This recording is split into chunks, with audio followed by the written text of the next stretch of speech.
Who was the funniest guy on the team, or some of the funniest pranks that were played during the season, during your time together? Well, if you're talking pranks, I mean, obviously we're talking about your dad. There's no question about that.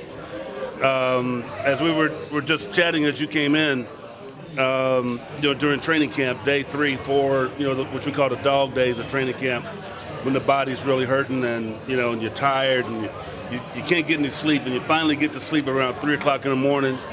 All of a sudden you hear this sonic boom go off and a fire alarm, and Walter's thrown a M80 or your larger piece of dynamite, and he's nowhere to be found.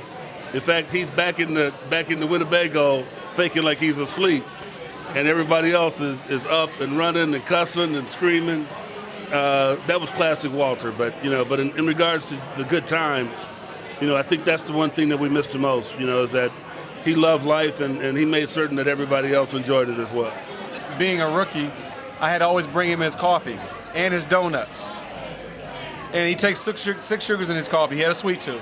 And he liked his donut fresh, and there were no Krispy Kremes back then, so we had to go in town and hook that up. And we played a prank on him one day, so I took his donut. We had a little thing we call, when we have swelling in our hands, wax, the wax machine. So we dipped his donut in the wax machine and took it in for him and he took 2 bites and realized, wait a minute, this is not a real donut. And he looked at us and said, no, well, it wasn't me.